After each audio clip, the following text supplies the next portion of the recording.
Let's just jump right in with the single idea that changes absolutely everything. It's a realization that an outsider had, staring up at an industry that was literally designed to keep him out. He knew that the only way to conquer these billion-dollar walls wasn't to play their polished game. But look, this isn't just a story about boxing. It's a blueprint for how you can turn being underestimated into your ultimate weapon. A deep dive into the architecture of asymmetric hustle.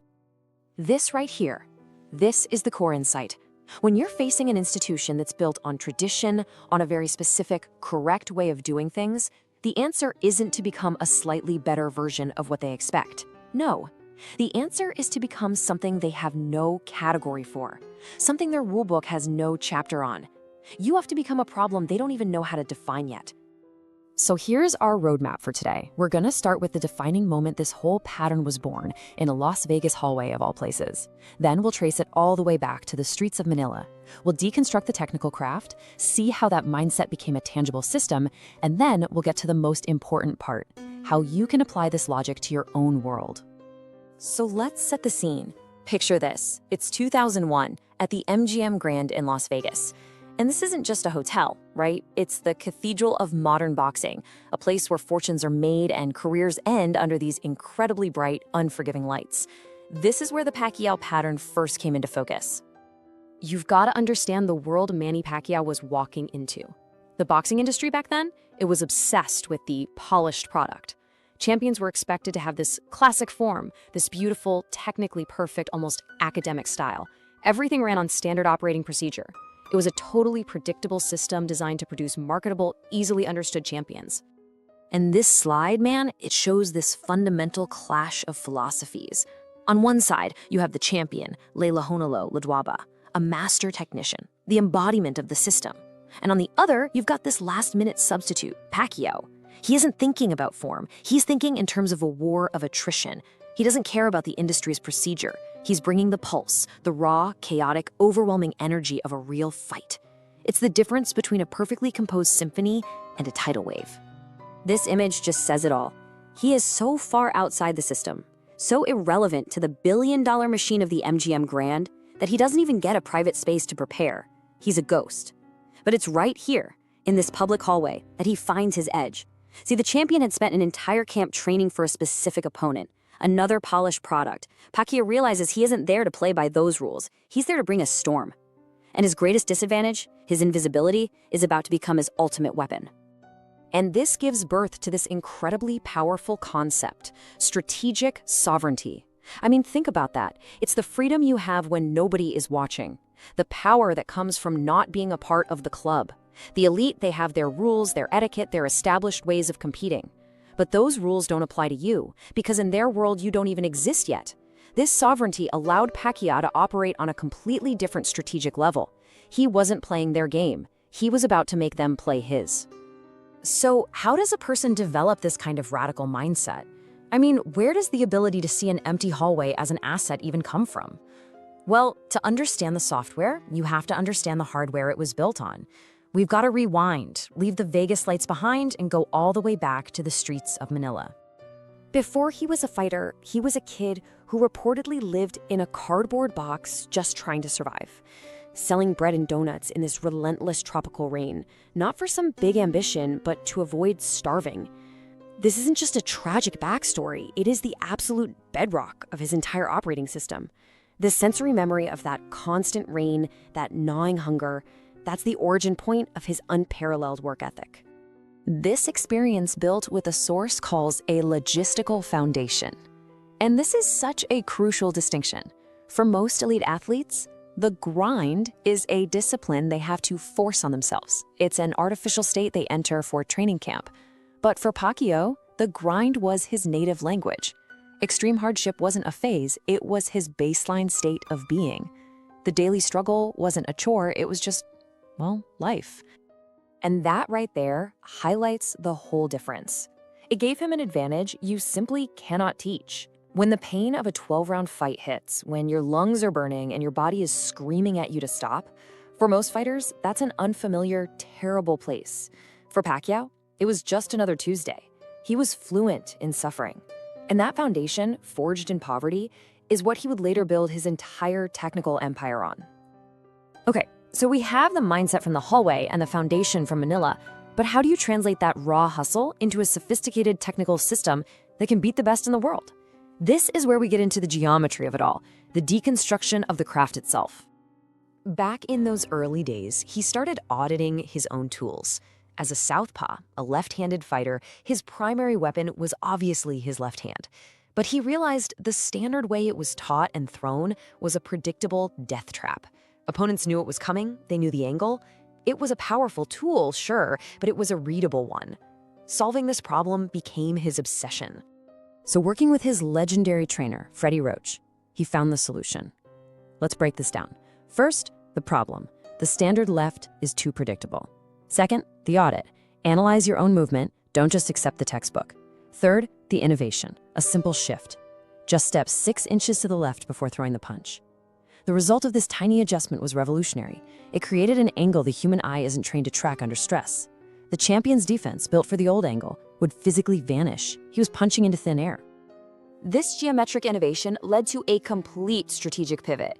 The old Vegas industry was all about precision, the hammer, landing that one perfect, beautiful knockout punch. Pacquiao's new strategy was about saturation. He would become a ghost, attacking from unseen angles, not with one punch, but with a relentless volley. He wasn't trying to land the perfect shot, he was trying to overwhelm his opponent's entire sensory system.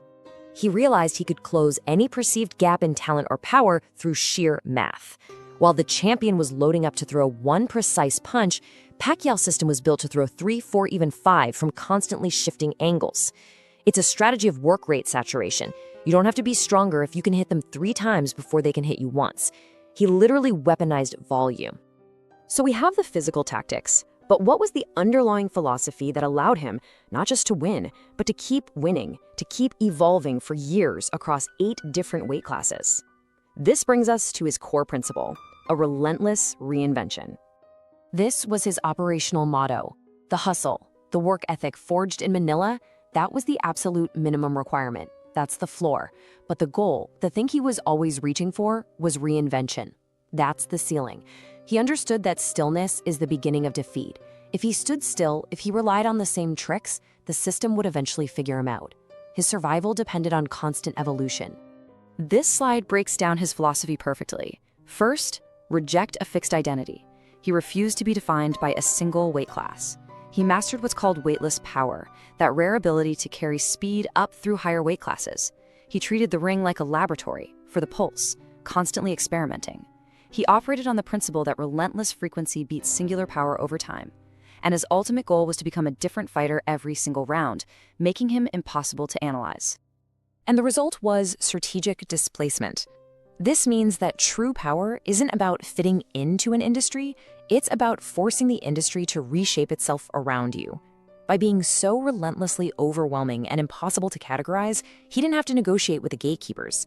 He became the new center of gravity in the sport, and everyone else had to adjust their orbit to his. A philosophy is just an idea until you make it tangible. So how did Pacquiao translate these concepts into physical reality? Well, he became an architect, building a human machine designed to produce the pulse on demand. This wasn't magic. It was methodical, grueling work. First, the lungs. He retrained his entire cardiovascular system in the thin, oxygen-deprived mountain air so that the air at sea level in the MGM Grand would feel rich and effortless. Second, the hands. He trained them to act as independent units, firing without conscious thought to create that overwhelming volume. And third, the shadow. He famously shadowboxed for hours against the only opponent that never, ever gets tired. And to fuel this engine, get this, 7,000. That's the number of calories he was documented to be eating per day at his peak.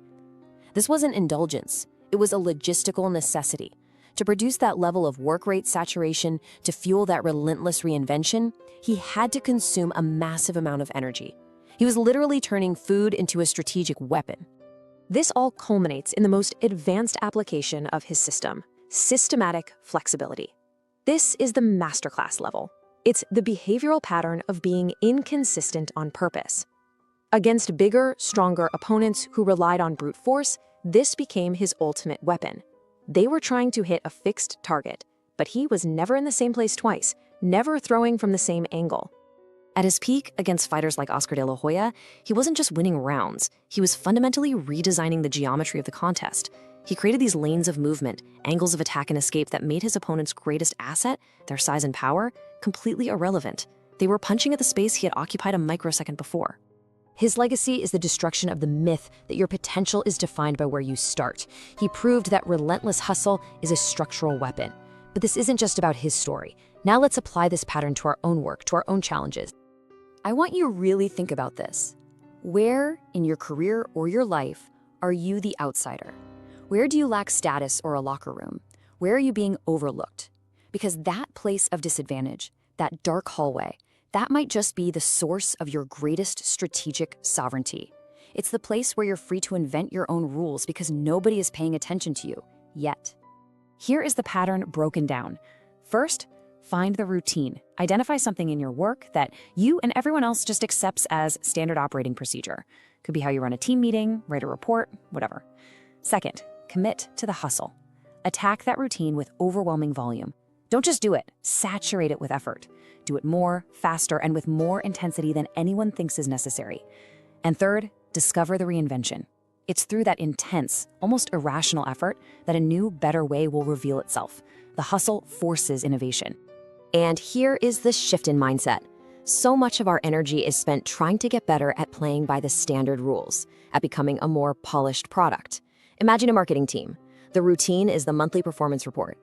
Committing to the hustle isn't just making a prettier slide deck. It's analyzing every single data point, interviewing customers, building predictive models until you're exhausted. And the reinvention you discover might be that the monthly report is useless, and what the company actually needs is a live, real-time dashboard that changes how decisions are made.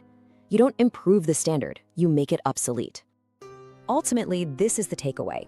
It's not about magic or destiny. The truth is in the logic. The pattern works. Find your hallway. Commit to a level of effort that seems irrational to the outside world, and trust that your hustle will reveal the code, not just for winning, but for your own unique form of greatness.